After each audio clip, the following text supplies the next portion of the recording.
Okay, so today's topic is me. I just want to talk about myself because why wouldn't I? Just pulling your leg. Pull your other fucking leg in a minute. Classic chopper. No, anyway, seriously, on a more serious note, I just want to talk about backstage time, and if anyone else has got some cool backstage time stories, let me know, because I haven't had the smoothest run backstage.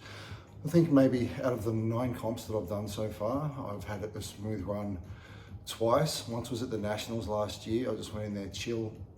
I guess because I had a practice run the week before, maybe, I don't know, but it was pretty chill, that backstage time. So I just mainly wanted to talk about this time's competition backstage, because something happened and I never got to explain to the people who were trying to help me, which was Paula Katz, Andy Ladoni, and Scott Goebel. So thanks guys for when I went missing on stage, for when I was supposed to be on stage. Thanks for coming and looking for me. This is what actually happened. So first of all, I completely effed up my stage time carb up and all that, because I heard them call under 90s and I thought, oh shit, I'm late.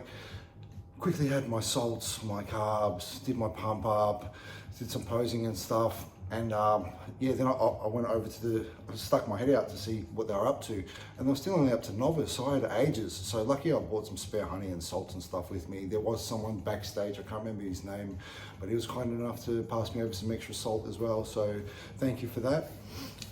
He was such a gentleman. If you're watching, thank you. Anyway, so yeah, what had happened was I messed all that stuff up, and then I thought, oh well, doesn't matter. I just need to chill out a little bit, take my time a bit more, and get things done at a slower pace. So I kind of started relaxing, stood up every now and again, did a little bit of posing because I still had quite a while to go, and then I need to go to the toilet, and I thought, oh, I'll just empty my bladder out a little bit, because it's always good to empty out as much as you can. Bladder, bowel, whatever, before you hit the stage, just so your midsection comes in that little bit more. So I went to the toilet, and I said, because my mother was there supporting me and my son, I went to the male's toilets, and my mum was standing out there, so I figured, all right, Deja's in there. Deja likes to take his time when he goes to the toilet. My mum goes, he's been in there for 20 minutes. I said, oh yeah, he likes to take his time, but I didn't think he would today if I'm going to be on stage soon. So I was a little worried. I walked in there. I was absolutely busting, so I pissed first anyway. And then I started calling his name out. I was like, Deja, where are you? Deja, and I got no response, and I started getting really worried. And although I knew I was going to be on stage soon, when something happens to your child, stage doesn't exist anymore. You just go into this zone where you think, fuck, where's my child? Like, priorities are priorities. Child is priority. And yeah, so I'm freaking out. I'm calling his name out. I called his name out for a couple of minutes because the toilet stalls were quite full as well. So I thought, fuck, maybe he's passed out in one of them, or something's happened. Like, I don't know. Like, you just start freaking out a little bit. You can't think clearly. I tried to think clearly. I thought, all right, maybe for some reason, maybe he's eaten something that's not good and he's passed out in there. I need to go in and have a look. So I'm yelling out his name. People are like, what's wrong, man? Like, what's going on? I said, look, I've lost my sons. My mum's out there. She said, my son's in here. He's been in here for 20 minutes. I'm worried something's happened. So I jumped over anyway, yeah, long story short, I said, look, mate, if anyone's in this toilet, I'm not a pervert. I'm looking for my son. Jumped up, popped my head over the last stall that was full, and no one was responding to me when I was calling through the door. And there was some dude sitting there with his headphones on, probably getting pumped up for stage time. He was all tanned up and everything, and he's probably thinking, who's this fucking pervert looking at me over the top of the toilet stall? Anyway, that's the reason I was looking over there. Nothing more.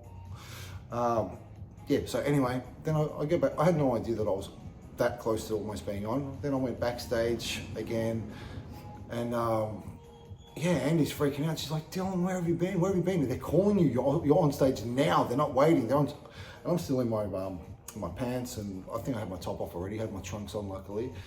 I had problems with my badge as well. Always problems with my badge. It either falls off and I freaking step on it, or it breaks. Like this time I broke it. I thought I'm going to pin it closed this time to make sure it doesn't fall off, because falling off has been a constant problem for me. And yeah, so I tried to close it shut at the back, pinch that thing, and it just snapped, and I was like, oh shit. So I went and seen if there was a spare one, no spare badge. Paula helped me with that. Thank you, Paula. We ended up just fixing it up with a little bit of tape. Anyway, so yeah, Paula's running around, Andy's running around, Scott Goebel's running around. I don't know who else was running around. They're all looking for me. So thanks heaps, guys. Really appreciate the help and the fact that you guys didn't just, you know, with other people, they probably just would have said, oh, you know, who cares? Let him go. He's the one missing out. So thanks heaps, guys. I really appreciate it. Anyway, so then I quickly get my gear off. I didn't even get to have any more carbs or salt or anything. I don't think. Maybe a little bit of salt and Powerade, tiny bit. Anyway, so I started pumping up, posing really hard, trying to pump this little bit of whatever's carbs that are in me into my muscles. So hard that by the time I got on stage, I was already wrecked anyway. I think I still performed all right considering. So yeah, that was this particular seasonB 2022 Ifbb state show backstage experience for me that didn't go so well. If any of you guys have got any backstage stories that have, you know, that are kind of not smooth, feel free to share or let me know. I want to hear about them. Thanks, guys.